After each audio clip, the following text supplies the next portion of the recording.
Hello and welcome to the Two Robbies podcast, your destination for in-depth discussion and analysis of the Premier League. I'm Robbie Mustoe, he's Robbie Earle, and here are today's topics.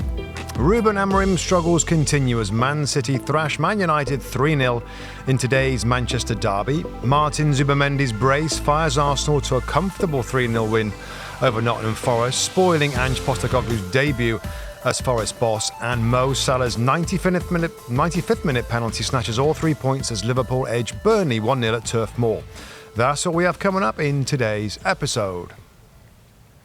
Okay, mate, just before we get into the Manchester derby, I think tied into the emotions very much of the day was the sad news of the passing of Ricky Hatton.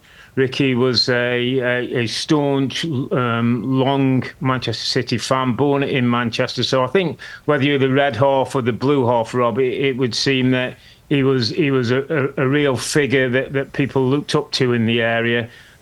He was a British champion, a world lightweight champion, one of the boxing icons, really, of English football. Passed away at 46 years of age today, and certainly I thought Pep Guardiola was tearful when they had a minute's applause.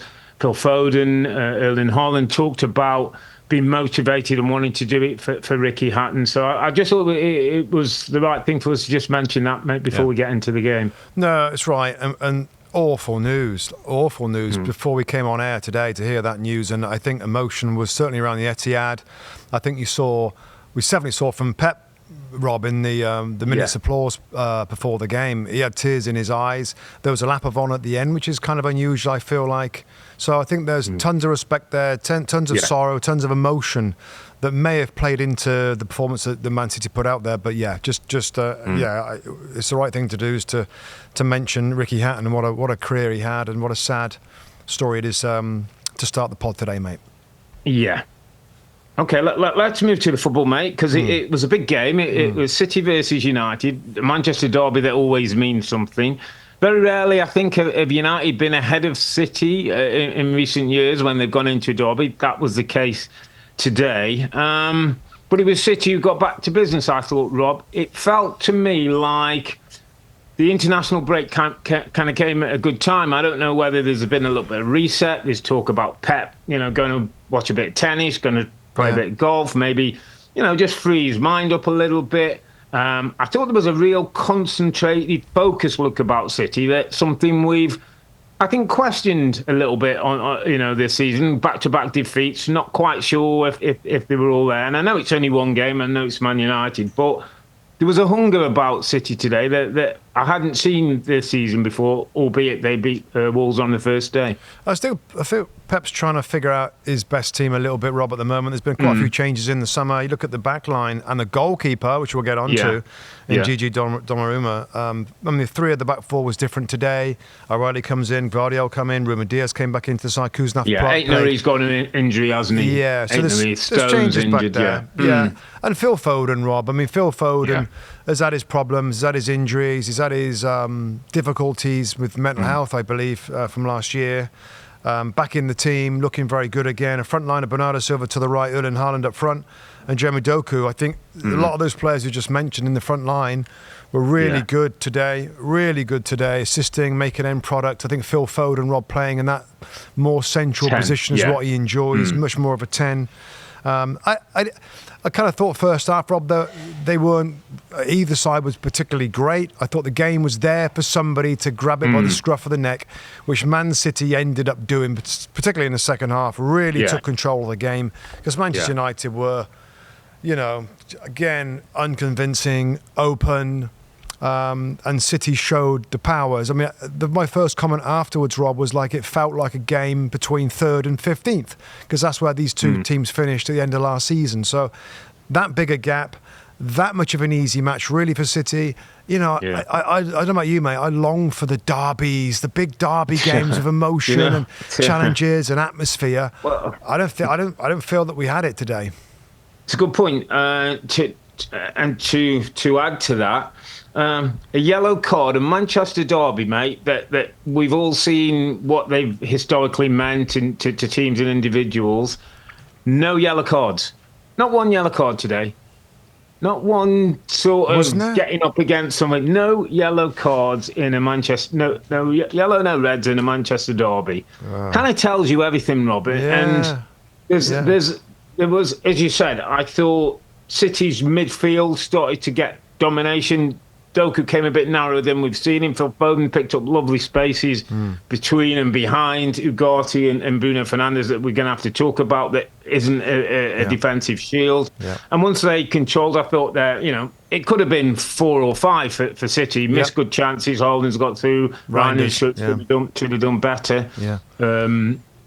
So from City's point of view, I just thought it was a step in the right direction, Rob. I think Rodri getting minutes under his belt, getting back to playing, he's not quite at the level that we've known the great Rodri, but he's going to be better for them. Yep.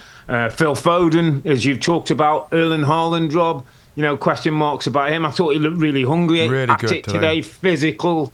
In a season where everybody signed centre forwards this summer, City have still got one of the best, mate. Yeah. Yeah. And I had him as my golden boot winner. Yeah. So, Ruben Diaz getting some minutes, I think is important. I think he's got to get back to his best if City are going well. And the goalkeeper, mate, who comes up with a big moment when the game could have been in the balance.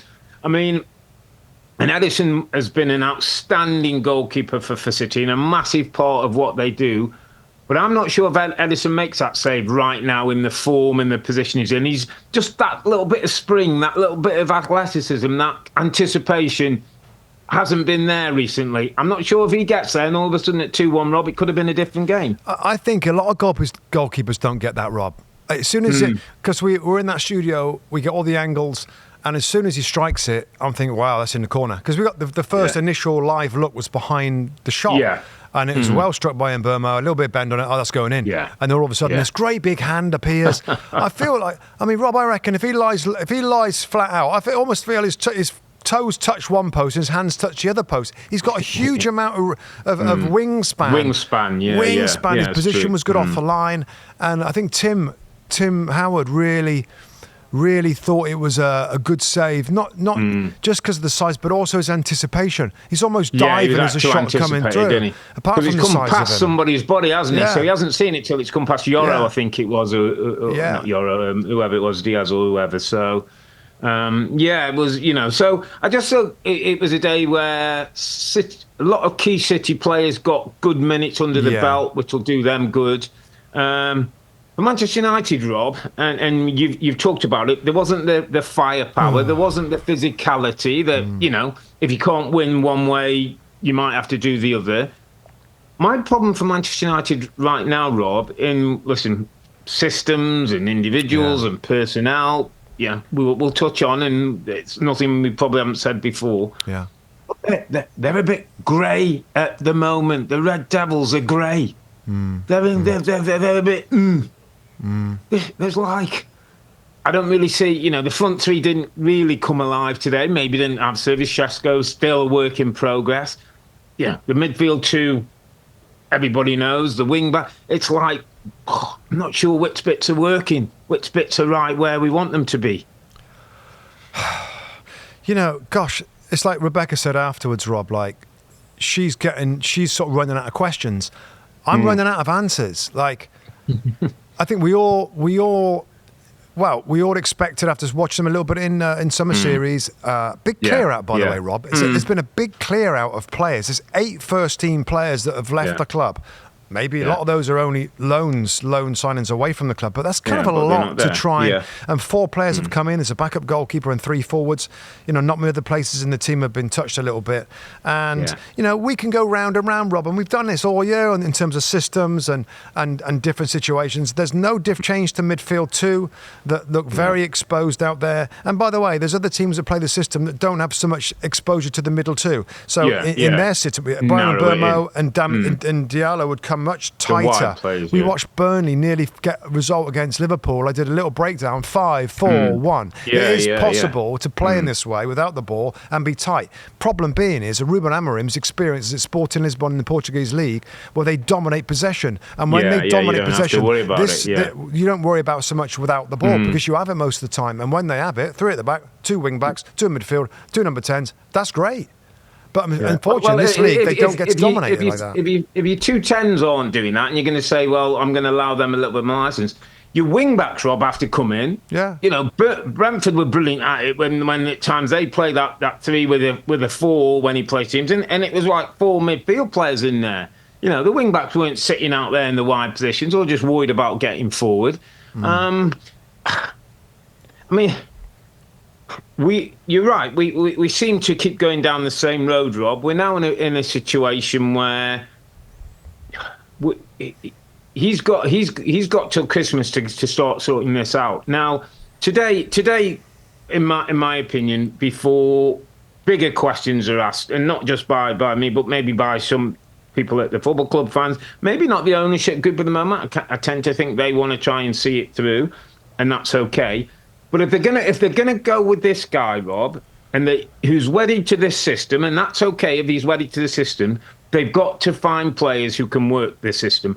When he makes his changes now, he's got a habit of changing the back 3 that you would think, well, if I pick a back 3, and I'm not sure when Maguire comes on, what he's giving you that Yoro didn't. I think Maguire, Rob. I think that is that if they're behind, they need to they need to find ways to score, and I just think he's a better option. Set piece, as simple as that. So he might as well have him instead of Yoro. A better option when Erling Haaland's running away from him on the halfway line. Yeah. So that's it. You know what I mean? That's a counter.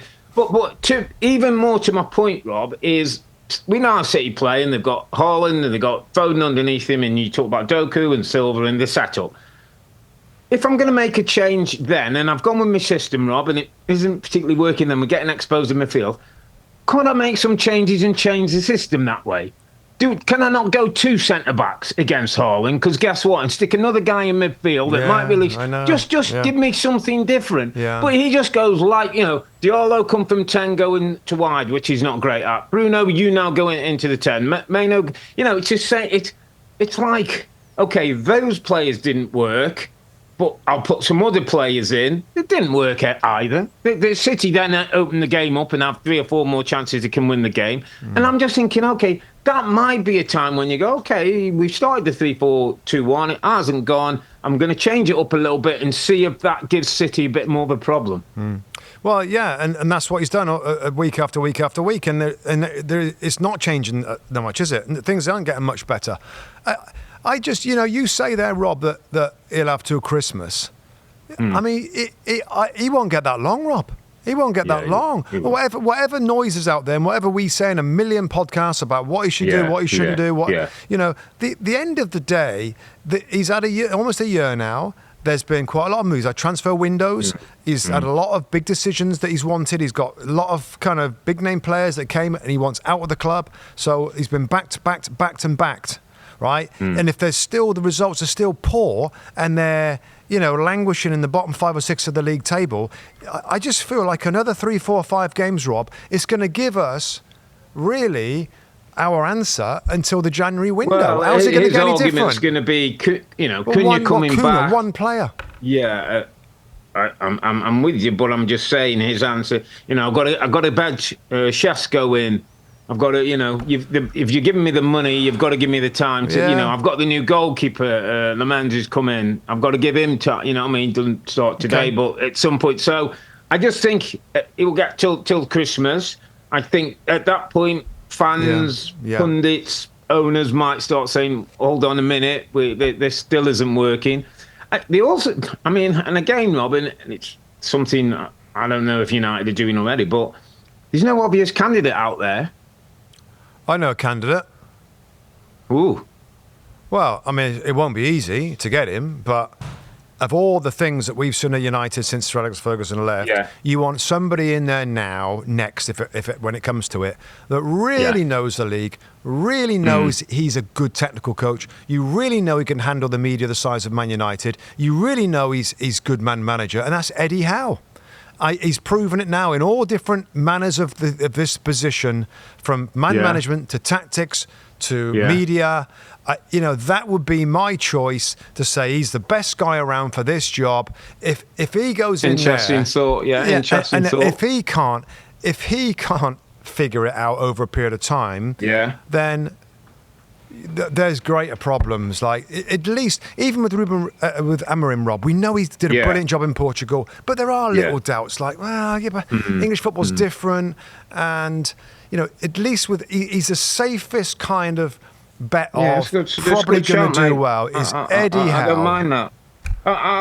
Do you know where I thought you were going to go? And I'm a little surprised by Eddie, but I think it's a really interesting shout. Yeah. Gareth Southgate.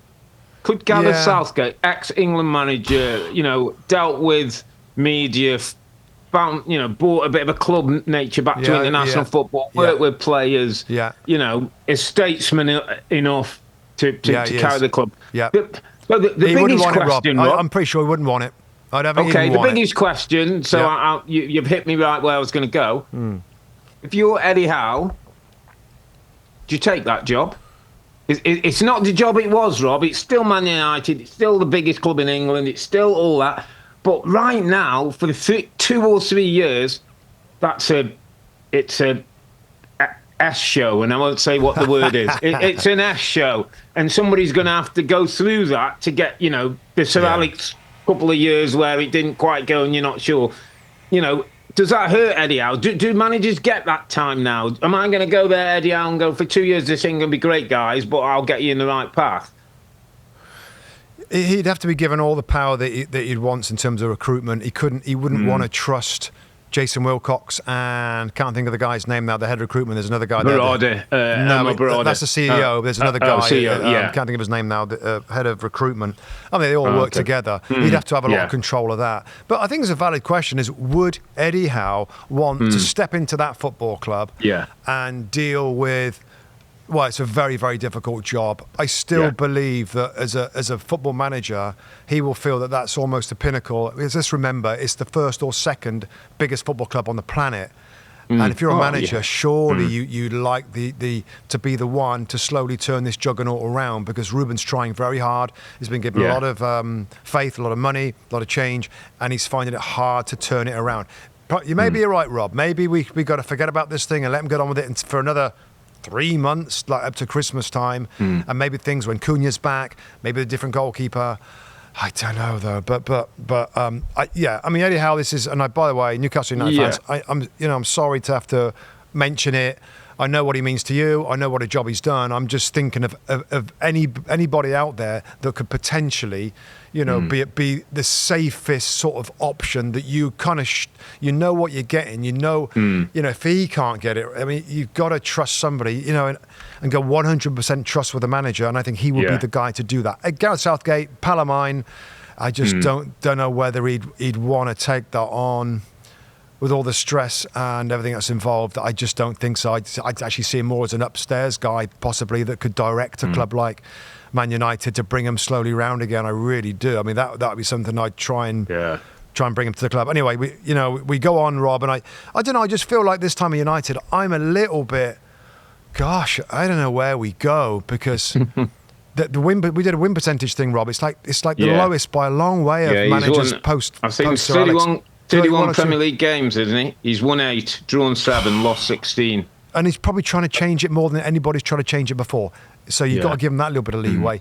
But even so, at some point, right, whatever anybody says, listen, the results have got to get. He's got to start winning games. Just got to start winning games. Exactly, and I worry. Exactly. I worry next 2 or 3 weeks, to be honest with you. Well, good day for City. I just want to good Phil Foden getting his goals. I think so important. The big striker, the goalie, Pep brilliant. Talks about the big goal. At both ends of the pitch, they got monsters, mate. They got a monster, you say, lying it down one end. They got one at the other end who can outpower you like it is with sharp as anything again. Then dink it over the top with a lovely little finish. So I was pleased for City today. Looked a bit more like the old City. Pep looked a bit more revitalised, and we'll see. We'll talk about who they play next week away at Arsenal. A really important game for both those teams at this stage of the season. We'll come to that one later, my friend. But good day for City. Continuing questions, I think, will be the outcome of Ruben and Man United, Rob. We learn nothing, do we? We learn nothing more. No, and I learned a little bit more, Rob, that it's not getting much better. And Mateo Cunha is the last. He's a bright player. He's probably their best attacking player. And Brian Mbeumo's great, but in this dysfunctional kind of setup and team, he doesn't get much of the ball. So Well, we'll keep watching. You know, we are FanFest next weekend, mate. I know they've got a big game next weekend as well. They host Chelsea on USA Network next Saturday. We'll see. Not see. One, yeah. Well, they're not in Europe, so we can do plenty of work on the training ground. Absolutely. Well done. Let's go to the Emirates, my friend, where Arsenal hosting Nottingham Forest. It was a Nottingham Forest that had got Ange Postecoglou as the new manager after the Nuno. The week we've had of that drama at the football club. Wondered whether it changed Forest in any way. Would they be a little bit more open, a little bit of the high press? Didn't see that much of that. I think what we did see is an Arsenal team who weren't as fluent in the first half. It was Odegaard actually came off again with what looks like that shoulder, which is not great news. But they got the job done, Rob, certainly in the second half. They found themselves a little hero in Martin Zubimendi, who was brought to stop goals and sit in front and do the jobs we're saying Man United haven't. And it turned out to be a pretty good day for Mikel Arteta and his team. Yeah, really good day, mate. It's a whole new front line, a whole new front three from last season. And I just think there's an excitement that new players bring. There's Noni Madueke, there's a player that's found himself straight away. He's playing in Bukayo Saka's position. He can take players on, very effective at doing that. You've got Aberto Eze on the other side, who's a little quieter, but made a lovely assisting cross for Victor Gyökeres to score the second goal. And that second goal, Rob, I'm in the studio, I'm like, that's what they need. That's what they need. Another goal. Just it's a goal that takes the pressure off. Arsenal last year scored, went up, didn't have... just couldn't go off and kill games. This game was killed pretty early. And apart from Zubimendi's kind of heroics, a brilliant strike, by the way, for the volley for the first goal. Mikel Merino, I like Merino as a number 8. It was a good call, actually, as well, wasn't it? He come off 4 goals midweek in international football, give Declan a rest, and he brings a little something. I liked it. I'm of all the games this weekend, and that was the first game that we did way back, feels like a week ago now, Saturday morning at 7:30 in the morning Eastern time. You had a good stint this weekend. Good old stint. Guys and girls, good old stint. So that still is the most strongest kind of impact on me is the excitement from Arsenal, those new players and what it brings to a team. Behind the front three, of course, is good at Arsenal. They got everything else is kind of lined up. Mosquera looked okay.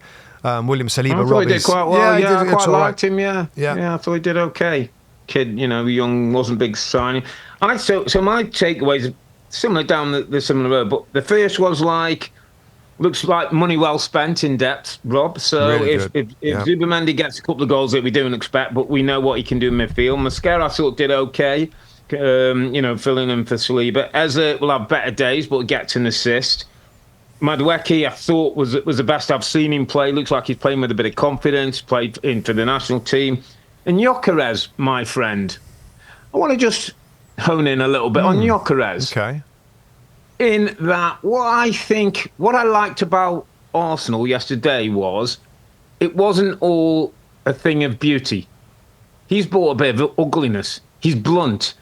14 games they drew last season, often playing beautiful football. He's blunt. They play a long ball over the top. Eze gets played in. Eze squares the ball across. He smashes it in. Yeah. That's what Arsenal need to do at times and kill the games. Yep. Last season, that would have been a 1-0, 1-0. Oh, the other team started getting hanging on, might get a chance, Yeah, and we drew 1-1. I don't mind Mikel having a bit of ugly. He's far too pretty with his black hair that's never got a touch of grey in it. He's always got his little jumper on and his little coat, and he's always at the side. And he loves beautiful footballers, and I love what he does. But there needs a mix. It needs now and then to be Earle and Haaland is a mix for Manchester City's beautiful football. And I think Gyökeres can be that guy for Arsenal. No, I agree. And just those numbers, he's gonna rack up the numbers. We said this. 20 goals, they win the league is my comment at the start of the season. And he's on his way to getting his 20 goals. They got plenty of cover defensively. I just like, the wide options now with Saka being out, even Odegaard being out, Ethan Nwaneri. I think every time I see him play, he looks more confident in midfield. He's super cool and very casual. He's collected. He's technical and he's precise. Doesn't give the ball away. He's like a little Bernardo Silva. Knits things together. So I like his development amongst others that came off the bench. I mean, with these subs now, Rob, you can change games. Martinelli, Trossard, Nwaneri, Declan Rice came on. Miles Skelly. So there's tons of options. Adults. experienced players all over to come into the field, and there's no question that the strength in depth has helped this team, and the more I don't know, it's early yet, but I favoured them to win the title this season, and yesterday morning is like I can see there's something building there. Well, I'm going to go to my underappreciated performer of the week, mate, and he was wearing the red of Arsenal, and it's Noni Madueke, who was brought to the football club, Rob, and I remember seeing trending "No to Madueke." Hashtag "No to Madueke" was Arsenal fans almost saying, we don't want this guy. And part of what I kind of was reading, people saying, like, what's he do? He doesn't really do much. He doesn't get goals. He doesn't get assists, which, in fairness, if you've been critical of him yesterday, and maybe the goals and assists weren't there, but I thought his threat, his ability to run past people, to go on the inside and outside, to cause problems, put a couple of lovely balls in and everything. His numbers, Rob, most crosses on the pitch of any player, most touches in the opposition box, most chances created, most successful take-ons. Like the most attacking threat on the pitch. He got a standing ovation when he came off. And the biggest thing, Rob, that he's playing with confidence. I heard his manager say he's playing with courage, he's enjoying his football. But the biggest thing, and you alluded to it, is that I think over time, Bukayo Saka's have been a little bit overplayed. I think he's played in League Cup games, in this game and that game. If you can have a Madueke who can come in and continue that level, that's a massive, massive positive for Arsenal Football Club. And, and we can now and then rest Saka or not start Saka or play, because he's so good and he produces so much that you have to have him in the team. But if Madueke can keep that level, Rob, he could be an absolute find for Arsenal, either side of the pitch. Looks like he's a good kid, looks like he's enjoying being at the football club. And I just think there was a lot of Arsenal fans who weren't really having him. And I've got to admit, I at times was a bit like, is he worth that kind of money? If he can produce that, if he can keep that level of consistency, that's a good bit of business. $70 million, Rob. And when you say underappreciated performer, maybe he was underappreciated at Chelsea. Chelsea had him. They got Alejandro Garnacho. 23 years of age, mate. 23. They got I know. They got Garnacho. And Arsenal have got Madueke. I can't. My notes, pre-season notes of Arsenal were, wow, another big call from Mikel Arteta. Noni Madueke, hot and cold at Chelsea. Hot and cold, in and out. Some good stuff, some casual and sloppy stuff. And he's gone to this football club, whether it's the manager, I don't know. Or the change of environment. He was brilliant for England. I saw his England games. Madueke was the standout player along with Elliot Anderson from Nottingham Forest, who, strangely played in this game as well. But it's a good shout, underappreciated. $70 million. I wasn't sure. The only thing I'd say, Rob, is before we move, maybe just a little line on Nottingham Forest, what's happened there. I mean, if he's this good and he keeps, what do you do? Like Saka, Madueke's so good on the right. I don't know whether he's anywhere near as effective on the left-hand side. Does Madueke have to sit when Saka's back, or would you squeeze them both in? I'd squeeze. Listen, if he's playing that well, Rob, I'd squeeze him in on that left-hand side. There's no way you can. Where's Saka then? You can't play both of them on the left. Saka or Madueke? Saka's on the right, isn't he? Because he comes in. Sorry, on the right. Sorry. You squeeze him on the left. You put him on the left. I squeeze him on the left, mate. Right. Yeah. I squeeze him on the left, and he comes inside. Looks like he can come either side. But he's lefty, and he loves. The ability to go past. I'm just saying. I look at it, and if he can produce it, if he's producing there, I leave him in my team. And that's what this squad's about now. This is what I think. One of the players, one of the journalists at the beginning of the season said to Mikel, and he said, I've got what I wanted now. And he said, and someone said, is it going to be difficult keeping people happy? And he said, yes, but that's what big managers and good clubs have to do. And that's kind of part of, if Madueke's playing as well as he's playing, I'm not sure you sit in Saka. You don't have to rush Saka back as much, but once Saka's fit and playing, you find a spot for him, mate. You find a spot. 2 weeks, Robbie Earle, is a long time in football. It's like an eternity at Nottingham Forest.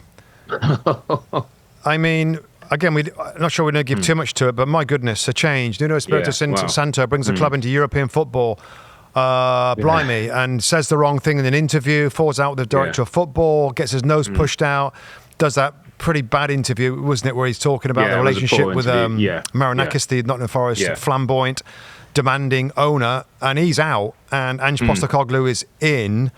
Give me a quick how you feel about Nuno getting fired, and a quick, how do you feel about Ange being hired?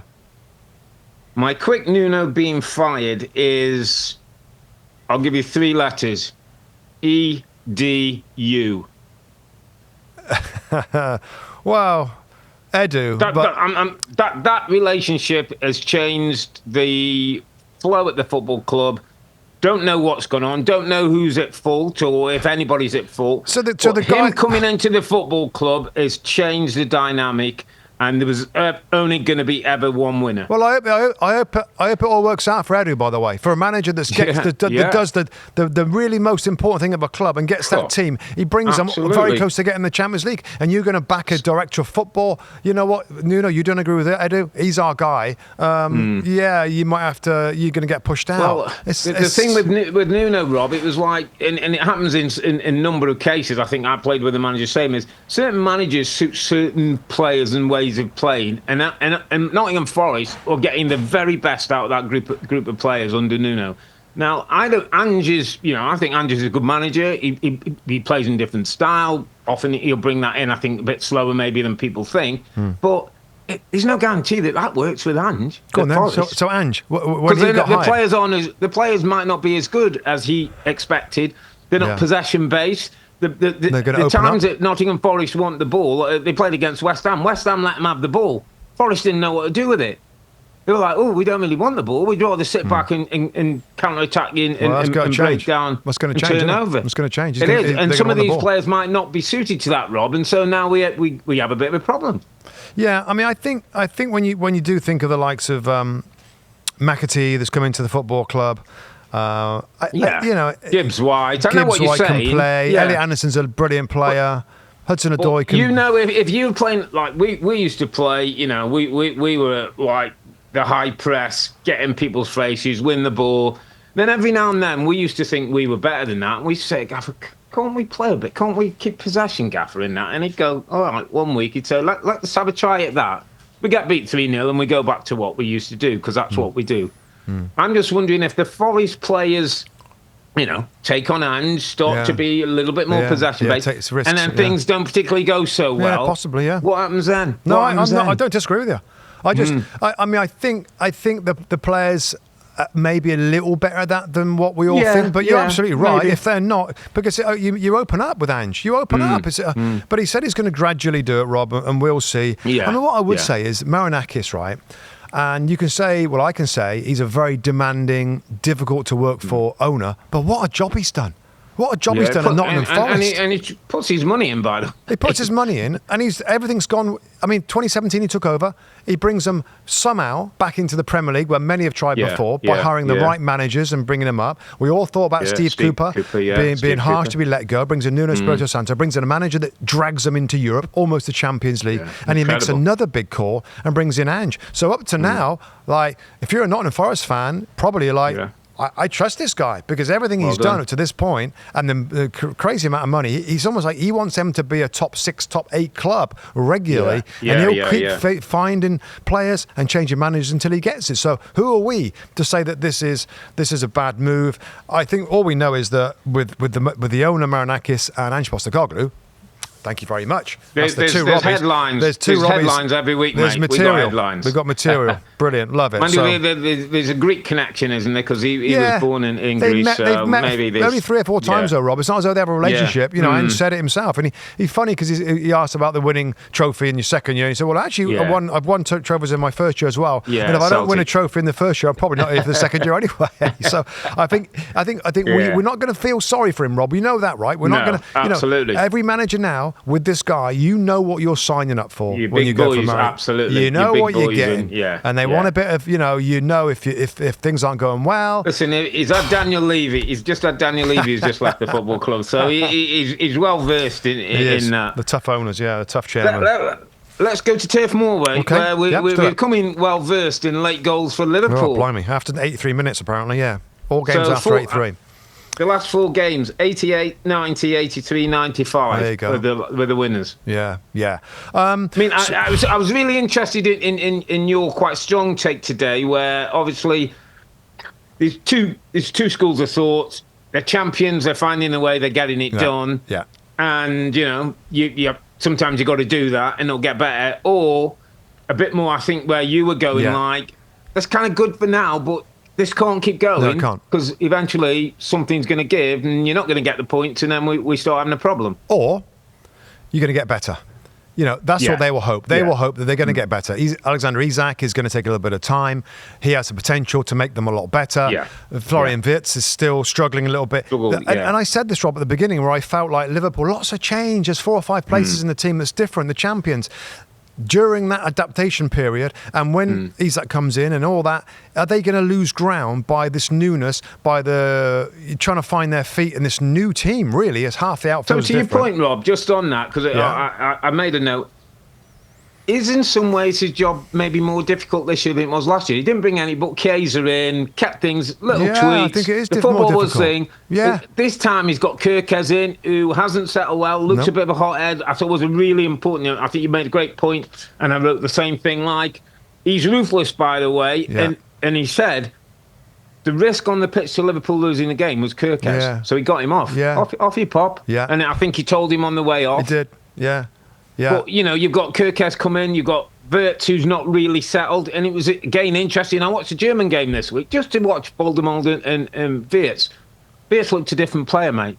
Looked a different, freer, getting on the ball, demanding it off people and getting it in good areas and, like, you know, zigzagging a few people. And it's really interesting how just his body language looked different in a German shirt than he did playing for Liverpool. So, just a little side note, Rob. Let's go off on a tangent here a little bit. In our experience, right, of watching new players into this league, right, and my memory's awful, so I probably can't give you examples, but I feel like once you've seen them play 5, 6, 7, 8 times, you've got a feel. You've got a real good feel of how it's going to go. Now, I might be wrong, and there might be people that can say to me, but what about him starting slowly? And Joe Ellington's a great example. In a different position, though. There was a big position change. We didn't see that coming, what we came. Yeah. But I get your point. I'm not being... I'm sure there's examples out there, Rob, but as a rule, I hope we're going to get better than what we've got. He's neat and tidy in it, but how long are we going to keep saying that? Maybe I'm impatient, right? And we're a bit knee-jerk to this. It's only 4 games in. I mean, it's been difficult, and the international break and whatever, get your rhythm, get training, all that stuff. Yeah, okay. And we're not at the 6, 7, 8, like I've said, so there's time to...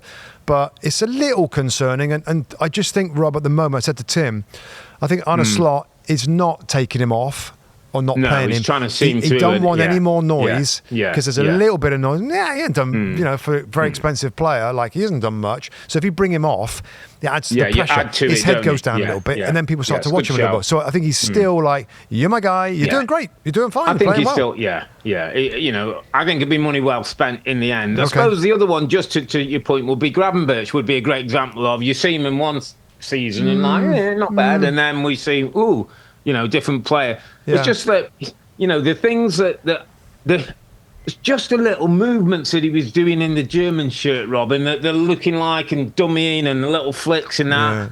He hasn't had that kind of buoyancy on the ball when he's played for Liverpool. I don't know if he's playing safer. Is it a little bit more physical and intense in the Premier League? Maybe that's what everybody's saying. That's the kind of the standard line right now, and I think there's value in that. But after time, like when you play Burnley, you've got to get used to that, don't you? Burnley, you're going to get a little bit more time. It isn't going to be crazy against. Burnley were a deep block today. Other question I got to ask you, Rob, and I find it fascinating. Of course, Alexander Isak made the move, and you were right on that and said that he would move. I wasn't quite so sure, but he did go. I was looking back at Ekitike's kind of starting positions and where he's played. He's been a central player like 95% of the time. He's either one up front, or he's played up with for Frankfurt. He played up with Omar Mamouche, and that was a really nice relationship. I mean, is he gonna? I think he's probably going to sit a little bit on the bench when Isak's up to speed. I mean, he's not going to play him as a 10. He's got Wirtz there, and he's got other midfield players. Is he going to push him to the left? Cody Gakpo's I would think that the chance for him might be Gakpo to play him on the left. Apparently he drifts. I did a little bit of reading like you when he first came in the league, and people said he does like to drift off and out to that left hand side and come in on his right foot. Scored a couple of goals there. Then he scored the Community Shield and the one he come after he played. But I know what you mean. It's not a given, but again, it's a bit like the Arsenal scenario. I think informed players will play. I mean, prior to that, Liverpool have always had, when they had the Firmino, Salah, and Mane, they needed somebody to come in. They've got 4 or 5 strikers who all could start. I mean, in terms of performances, Rob, the great man who's now gone to 4th in the all-time Premier League goal-scoring list, Mo Salah, hasn't really kicked a ball in terms of performances. No, penalty kick today. Yeah. The goals have come, and it's a brilliant penalty kick. But in terms of his form's not been great. I'm not saying you drop Salah, but Ekitike looks lively and looks like he brings a little bit of something to the group. And it was interesting. I read a line from him this week where somebody mentioned Isak and whether that was his place. And he said, you've got to be prepared to compete with great players and and play with great players. So I kind of feel like he thinks if I keep doing what I do, he's got in the French squad now. He came on the other day. He may feel that he'll be a starter as well. I mean, we've even seen, by the way, let me just chuck this one at you, and it only just come in my head. I heard on the slot saying we've got to be careful with Isak and take our time. How about Isak to the left-hand side? Yeah. Like he did at Newcastle a couple of times, just to bed him in. Yeah, possibly. I just think, I just really like Ekitike, and the potential he gives you. And I wouldn't want to see him sort of in and out the side, being pushed to different positions. But anyway, we'll see how that goes. Just in terms of options, Rob, off the bench. Now, of course, Isak's not there. Curtis Jones is out as well. A young Rio Ingamoa came on, looked very sharp. Frimpong, not many other. When you compare it to Arsenal's options right now as attacking players, Liverpool a little bit short in their squad. I mean, they can't afford many injuries to those attacking players, and they look a little thin with all the games coming up. They got Champions League on Wednesday against Atletico Madrid. I just looked at the bench, Rob, and it's just like, it's not a ton. Chiesa, I don't know. Are they a little short there? I can't totally agree with that. You got your Curtis Joneses, you got your Frimpongs who come in. Bradley. I thought wouldn't. Bradley did well when he came on. Yeah, that wouldn't be my biggest worry. Okay. I think once we get settled down, I have to say I felt for Burnley, mate, because no doubt Scotty Parker in his group, and I know some of the different players who came up, but I was looking at their record. I think it was 24 clean sheets. I think they had last season in the Championship. Something incredible number. They conceded only 16 goals. Yeah, amazing. And like Burnley last year with Scotty Parker. I kind of was thinking. And again, it's not like Liverpool can continue to do this or Liverpool can't. But it was just like the mentality of the Premier League is just so different.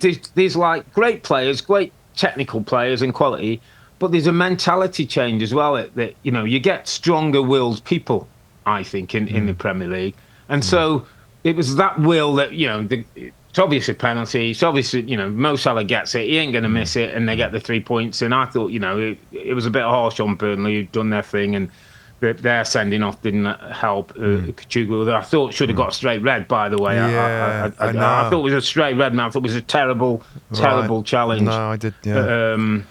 But I just think as well, that's something that Championship teams have to get used to as well. All the speed and the power and the quality, but there's a mentality that teams do keep coming back, do keep trying. They have got a way of finding a way. And I don't know, we saw it happen to Leeds yesterday in a similar situation last minute. An own goal wasn't for Leeds.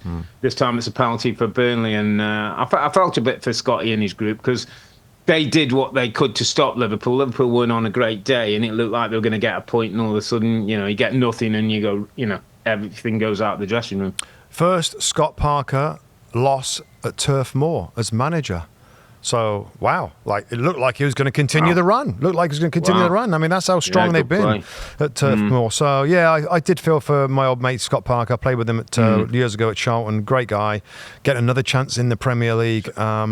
And set his team up very defensive. Very different from the last time he played Liverpool, wasn't it? When he got smashed 9. 9, when I know, yeah. Rebecca said about that, how it's probably scarred him all those years ago. Yeah. And the ill-equipped, remember the ill-equipped coat? That we're ill-equipped. That was the end of him, wasn't it? Yeah. Gary O'Neill jumped in there then, didn't he? Did a good job. Yeah. What happened to Gary O'Neill? Whatever happened to him? Yeah. But well done, Liverpool, Rob. Not playing at their best and still finding ways to win. That's maximum 4 wins out of 4. 4 straight wins, mate. Late goals coming in, and Alexander Isak to come into the fold. Can't be bad, my friend. Can't be bad. Not bad. Let's look at a few other results. There were some big games, mate. There's a big derby. West Ham played Tottenham, a West Ham team that got their first win against Forest, didn't they? They won 3-0. Good win. We did the game, and we talked. We talked up how well it was and how important it was for West Ham. And then it almost goes the other way, Rob. Again, they get beat 3-0, and the Souček sending off, I think, was the right call. After 54 minutes, they were 1-0 down at the time from the Saar header. Bergville gets a second, Van der Ven the third. But it continues to be a bit of a problem for West Ham, mate. Can't quite kind of just doesn't seem like they can get their foot a platform to give themselves a chance. They haven't got the stamina. I think they haven't got the stamina. I think we all agreed that going from 5 to 4 at the back was good in the last game, and it's like, well, this maybe is the way to go now, 4-3 or 4-2-3-1. And I thought they started really well in the game. The first 10-15 minutes, you can feel the energy at that stadium. Given the last result, here we go. This is more like it. I made a note like this is the way to go. He played Paquetá as a false 9, didn't he? Which was interesting instead of Bowen, because Paul Krug I think's got an injury. He's got a calf. He's got a calf problem. So it was a bit of doubt. He put Bowen one side, didn't he? Paquetá's false 9. Fernandes behind him, Bowen on the left-hand side, and Somerville, who looks bright and he's ready to go, and he tells the world that it's going to be a show, and he's going to, and they look bright. They just fell away. Spurs got a foothold in the game. The physicality of them, the organisation was impressive, and they became too much for West Ham United. I'm still figuring out Thomas Frank at Tottenham.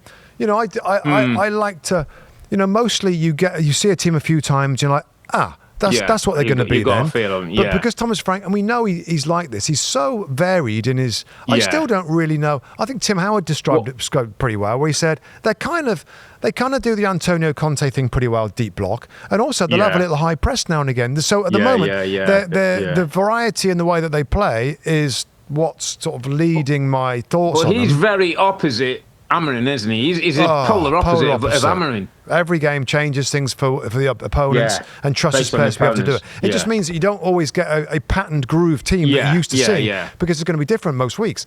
And if that can work for you, fair play. Which is kind of the kind of thing you think, if you're Brentford, is the kind of thing to do. But sometimes I think when you're a big six, you think, this is us. This is how we play. Others should maybe adjust he's to bringing us. a different mindset into it. And now whether that's going to be in the long run the best thing, or maybe he's still figuring out his best team, his best setup, what they do best as players. I don't know. But he's a smart guy. That's the one thing Rob. And his teams generally understand what he's trying to do. You know what I mean? You very rarely see them like one pushing up and one dropping off and them not knowing. Everybody's generally on the same line. It's a good squad. It's a good manager. Yeah, it is a good squad. It's been a very good window when you look at it. I know there's all sorts of talk and ins and outs and people that didn't want to go there. Yeah. But if you look at the actual guys that have come in, these got really good cover now. And the goals were very good. And just quickly back to West Ham. You can't defend those 2 goals like that and expect to stay in the Premier League, by the way. The marking at the corner for Papsar's header, he's 3 yards out, gets a free header. Robbie scores those all day long if it comes over to the Earle at the back post. So you can't leave that. The goal for Bergvall's, one ball over the top. He heads like by the way, Graham I thought they got lucky with the VAR call. The foul on Walker Peters. It wasn't, was it? It wasn't, was it? No. It wasn't. And that was another set piece. So sorry to go back to West Ham, but we got to... He's got to figure that out, mate. If he can't defend simple stuff like that, then they're going to get somebody in who can, pretty quickly. But no, Tottenham's exciting. That's one to watch. Let's keep watching them. Different players. We had Matthias Tell started the line up front. Xavi Simons made his debut, I think, on the left-hand side. So, I mean, Tottenham, they're sitting pretty. They're sitting pretty right now. Third in the place, table, mate. 9 points. And they've got Villarreal at home in the Champions League, my friend, coming up. So, good stuff. Thanks to Ange, they've managed to get some European football that I'm sure the Tottenham fans will be happy for. So, 2 teams at the moment going in different ways. But, Graham Potter's got a bit of work to do. Other interesting game, West London derby, Brentford versus Chelsea. Enjoyed this game. Keith Andrews taking over as the Brentford manager. After that first day, everybody was a little bit concerned, but it looks like he steadied the ship, mate. And as I was watching this game, sort of two big thoughts came first. I thought the value of Jordan Henderson, who was very close to being my underappreciated performer of the week. Yep. Just in terms of what he might not have in all the legs that he had in Liverpool, I just saw his organisation. What about that ball? It's a brilliant pass into Shorey. His structure of the team, you see him pointing and getting people in, and he must be an absolute gift to Keith Andrews at this time. And the other thing I thought, just in terms of Brentford, and the two goals, they get the two goals. One's the quick counter attack up from I think it was a Chelsea corner. Yep. The first one. The second one's the long throw. But in some respects, a bit like you said of Thomas Frank at Spurs, the biggest compliment I can give Keith Andrews is Brentford looked like Brentford. Brentford should. I thought they did the bits. They hung in when they needed to be, against a better quality Chelsea team who probably should be winning the game. They hang in. They get a late goal through the throw-in. I thought there was a lot to appreciate about Brentford, because I think it's easy to look at this Keith Andrews and go, oh, well, they've lost the manager, they've lost two of the best forwards, and things ain't going to go great. I thought there was a structure and a bit of spirit about them that I enjoyed. Yeah, I liked them too. I think they're not going to change too much, and he said that. Keith Andrews said that already. And I'm going to jump to my underappreciated performer, Rob, because in this category we often also add one to watch. And my one to watch or underappreciated is Kevin Schade. Now we know he's been around the club a few years now, but he's always been under the shadow of Ivan Toney, Brian Mbeumo, Johan Wissa, the other front players that have grabbed the headlines. They've scored the goals. I feel like Kevin Schade is the next one, Rob. He's the next one. And now if you're Kevin Schade, it's like, okay, it's kind of all me. My time. I'm not sure about Igor Thiago. I'm not sure. He's going to be that great. We will see. Maybe I'll be proved wrong. He looks a little bit cumbersome, a little bit clumsy. But Kevin Schade looks like he's only 23, I think, still. I just think he's one to watch this season for this football club. Yeah. Could he be the one that scores the goals? Because he's quick. We know he's got great pace. He took his goal really well. He's a finisher. I'm not, and I'm sure he's appreciated at Brentford, but as somebody that might just want the limelight a little bit now and be ready for the limelight, I want to just flag him up as one to watch, Kevin Schade. Just a little under the radar. He could have a really good season and could be the next one that's going to caught a little bit of attention. Well, if it's one club that can develop talent, and you think of all those, the Ben Ramas, the Tonys, the Wissers, the Mbeumos, they produce so much forward talent. Yeah. Watkins, as you say. It's a good shout, Kevin Schade. Just looks to me, Rob, like it's consistency with him. It's giving me a level, I see him one week and he can look a world beat, and then I see some games and it's like he drifts out of the game. Well, maybe because the other two players have grabbed the limelight and they've been the stars, and the ball's been heading to them. So I don't know. Maybe I just feel he's going to be a bit more of a go-to man now, but we'll see. Yeah. Just on Chelsea, Rob, I of course I watched the game very closely. First half, First half was a little bit we got possession, we're tippy-tappy, a little bit, not going anywhere. I thought they lacked numbers in the box. I thought they lacked deliveries into the box. And I really like Enzo Maresca because he changed things at half-time. They usually build up, where they try and build their attacks and they keep 3 back. He changed that. He left 2 back. I think they were 1-0 down at the time, and they were much better. They go ahead, they get to 2-1, and I'm making my notes, and I'm like, fair play to Maresca, changed things around, won the game for his team, and then the equalising goal goes in. So credit, of course, for Brentford for keeping in it, and that long throw was a problem, and Chelsea have got to do better. And we go back to the central defenders are the concern at that team to really thrust them into the top part of the Premier League. But I liked the changes. Cole Palmer, Rob, takes his goal, lovely. Caicedo smashes the ball from the edge of the box. He found a way, and I say this often when teams don't do it, to turn up the attacking dial. Enzo knows how to do it. He turns up the dial when he needs to turn it up. I thought the big thing he did as well is put Tariq George as the more forward player and drop Pedro, into the 10. And I think Pedro in there. I think the thing with João Pedro is he's one of them, such a good footballer that when things aren't going well, he drops deep when he plays as a 9, and there wasn't the threat. And when Liam Delap plays or something, he's a bit more sort of runs in behind and gives you that threat. And I thought George did that. But you're right. I saw three changes on 46 minutes. George, James and Cucurella came on. 56 minutes, Palmer's on for 5 minutes, scores a beautiful goal. Could have got a second and won it.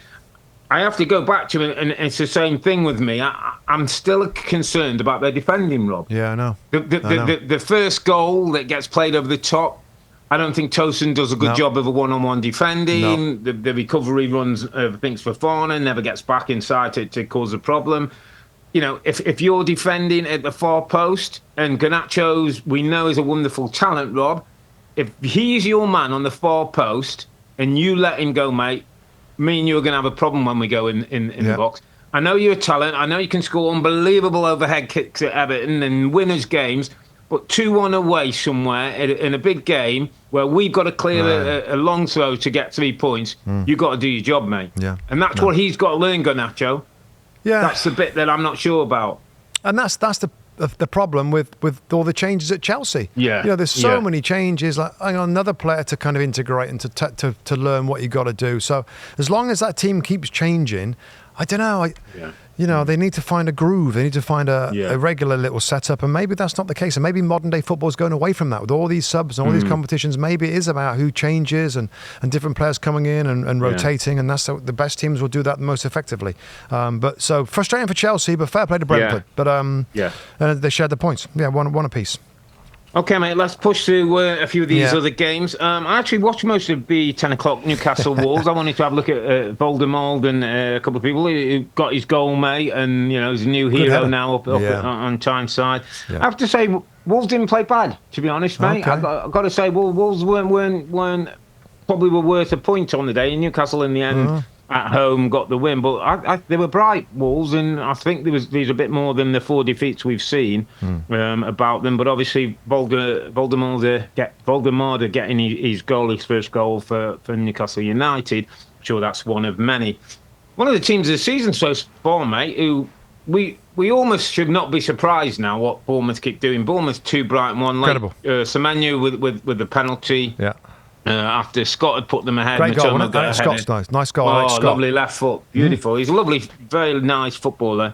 But Semenyo, and I made a little note on him somewhere I read, like he's been involved in some crazy, like 5 of the 6 goals that Bournemouth have scored, he's been involved in. Yeah, I couldn't love him anymore. We saw him first hand. 3 goals, 2 assists. Yeah, maybe we saw him at the first game of the season against Liverpool. Liverpool. He was incredible. Yeah, I mean, I'm surprised there was not more action in trying to sign this player. Well, he signed a big contract now, so I'm sure there's a big clause in there. Yeah, and Earle continues to do a brilliant job, mate. I mean, it's incredible. They lost. Apparently, he chucked in this 18-year-old centre back in, didn't he? This weekend. Yeah, I don't know. I was reading somewhere. Yeah, he chucked one of the new signings, 18-year-old. You know, there's another one. Their recruitment, mate, is incredible. Yeah, because they lost 3 of the back 4, didn't they? They went to huge clubs. They all went to huge clubs. He's had to rebuild the back 4, and yet here they are now after 4 games, 4th place in the league on 9 points, same as Arsenal. The left back, isn't it, and whatever. Yeah. He's incredible. Yeah, well done to Earle and Brighton. Fulham 1, Leeds 0. We talked about that late goal against Leeds. Good Mustoe with an own goal. Yeah, very harsh. It's a killer, isn't it? Yeah, it's very harsh on Leeds. We saw this game. But they look competitive, don't they? I'd have to say all the 3 teams who've come up, Rob, at least look competitive. I think more so than the Southamptons of last year. I think the worry for Leeds, and that's why I thought at 0-0, you know, it's like, this is good. You got a strong foundation. You got a point. And that's a very unlucky goal. I think the concern for Leeds is going to be creativity. Are they creating enough chances for the forwards that they've got? But it's a long season, and I like Daniel Farke. I do like him as a manager, and as long as they stay strong defensively, that's going to help them in terms of everything else. So a little bit unlucky them. And we've got a couple of games left, Rob. Everton 0, Aston Villa 0. Again, we saw highlights of this. All these games going on at the same time on that busy Saturday. I mean, it looked like it was Everton. Everton was pushing. Everton pushing. Forward, Martinez made a great save to keep a clean sheet. Yeah, it was. Just Michael Keane with a header. I think up front, the big lad had a couple of chances, didn't he? Jack Grealish cross again. Jack had it. I got to ask you, mate. Aston Villa, 4 games played, no goals scored. I mean, is this just a result of the staleness of the I think fun so. of last year? Do you remember the first we did our preview, didn't we? And just felt like a little bit of the bounce has gone from Villa, and Unai's going to have to.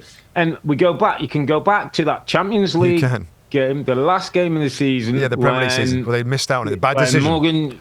Morgan Rodgers' goal should have stood. Yeah, should have stood, yeah. It got ruled out. They'd have been in Champions League, and it just feels like all of a sudden, the dark clouds have come in. But I'm sure they'll be fine. They've got a great manager, they've got a good team, some good players in there, Robin. Once you get one, but it's not great. 4 games, no goals. It's not the start that Unai would have wanted for Villa. And that Europa League football for them this season. And then Palace 0, Sunderland 0. I think it's a 10-game unbeaten run for Palace now. I think it might be the longest run in Premier League history under Oliver Glasner. Another point for Sunderland, Rob, who are doing what you're saying at times. If not, win at home, nick your points away. That keeps you in the Premier League, mate. It really keeps you in the Premier League. Yeah, they've got 2 wins already out of the 4. They're sitting nicely right now. Again, I go back to defensively strong, and that's a good clean sheet away from home at Crystal Palace, which is pretty difficult. Not an easy place to go, is it? Yeah, FA Cup winners. And that was it. And that was all our games, mate. It was. Now, a little bit of new addition to the podcast, mate. We're just going to do a little preview of the game ahead. Now, next week we're now going to be in Kansas City and the Fan Fest. Really looking forward to that and what Kansas City bring us in. These a few big games that weekend. There's Merseyside Derby. Man United play Chelsea. They're both on USA on the Saturday. And then Sunday, the big game from the Emirates Stadium, Arsenal versus Manchester City, 11:30 a.m. Eastern Time on Peacock. Just thoughts, Rob, based on what we saw this weekend, an Arsenal team that got the job done, a little bit more ugly, and there's some beauty from Zubimendi, against a City team that maybe looked like they got a bit of mojo. How does that take you into next week and what you're thinking? Well, I'm loving it, first off, because particularly after the way City played today, there's a little bit of momentum building. The big man up front, Earle Haaland, looks as good as he's ever looked for me. He looks sharp, he looks strong, great form for him. Of course, the test is a different level against Arsenal. Again, Arsenal similarly will feel good about themselves. It's another little test, another little litmus test, and at some point Arsenal got to show everybody that they're going to be the boys this year, and they're going to win. They're going to, and we'll want to win this game against City. There's a little bit of criticism for Arsenal, Rob, against Liverpool. Maybe they didn't go for as much as they should have done. They didn't push on when they had a chance, particularly in the first half. So another little litmus test for Arsenal, the Gunners. I'm sure Arteta's got decisions to make in terms of the lineup. I think Pep's probably a little bit simpler on that side of things. I would favour Arsenal now after seeing what I've seen, but I just don't know whether Man City's. He changed a lot of the goalkeepers new, and we'll continue to see if he is. I think he moves the needle for Man City. I think he's going to be hard to beat. Just simply hard to beat. He's so big and he's so experienced, and it could be a massive stroke, couldn't it? In terms of team that started to give a few goals away, and that now you've got a great shot stopper, probably the world's best shot stopper in your goal. You know what I mean? It's interesting. So it's interesting how I look at this. So I look at this one based on if Arsenal win, there's a 6-point gap. If Arsenal lose, they're both on 9 points. So it kind of has a little bit of a play. I kind of feel like where this is different for me, I kind of feel like this is more of a test for City. So City are measuring up to, are they going to be in part of the title shakeout, rather than it being Arsenal's test, which has normally been the case. Arsenal go to City and we'll say, are they in it or not? I kind of feel from Arsenal's point of view, I kind of think we all feel they're going to be part of the mix. Yeah. I still think there's a question that some are saying, are City, so they come off back-to-back losses. They've had a good win today in the Derby, not against a not particularly great United team. It's a real test going to the Emirates next weekend against an Arsenal team that might not be at its very, very strongest, but, talked about the depth, talked about the form, talked about what Gyökeres brings. So I kind of feel it's like it's a big game for Pep and his team to either establish that they're still going to be part of it, or maybe it's they're going to have some good days, going to have some bad days, and they're probably going to end up third or fourth. Yeah, and to back that point up, I mean, I think we know. I think the stats say that you lose 5 games in a season. There are some exceptions out there. But there ain't many teams that's lost 5 games in a season and won the Premier League. If Arsenal beat Man City next weekend, that's 3 losses for Man City already in 5 games, that will be. I tell you, if they can win the title from there, I'm not saying that they... I'm kind of saying it a little bit, but if Arsenal beat City, I mean, that's 6 points behind Arsenal. You know, that's 3 defeats already in the first 5 games. That's hard in terms of what history says with stats and losses in a season to win a Premier League title. Very early, but that could be another one. So it's a chance for Arsenal to really push their chances at City's chances. We'll see. It's also a great day. It's a great day for Liverpool, by the way, mate. Depending on how that goes for them, because you know, not playing well, 12 points already. If they can go and make it 5 out of 5, you know what I mean? They could be finding themselves. I'm loving that game as well. Right? I'm loving that game as well. Aren't you loving the Merseyside derby? Everton, the way they are right now, and the manager and how he's got them going. Liverpool not being quite, you know, it's great results, but they feel they're not quite near their best right now. That's another fun game as well. So can't wait. I'm looking forward to Kansas City. Looking forward to some barbecue. Looking forward to those big games. Bring it on. Absolutely. Kansas City, we will be there in a week's time. Can't wait to see you. Make sure you roll down to the pod, come and say hi, and we'll be doing our podcast the day after. We're not going to be able to do it on the Fan Fest, which is the 20th and 21st. So Monday the 22nd will be our next podcast, when we will recap all those big games from the Saturday and the Sunday where Arsenal host Manchester City. But for this week, it was back to Premier League action after the international break and back to winning ways for Manchester City and Pep. It was a weekend when Liverpool left it late again, where Spurs hammer the Hammers, and Arsenal spoil Ange's big day as Forest's new manager. We'll be back after the Kansas City Fan Fest, so that's Monday, September the 22nd. But for now, I'm Earle, he's Mustoe, together with the 2 Robbies. Thanks for watching and listening. Be safe, stay healthy. It's a good night from me. And it's good night from him. Good night. Good night.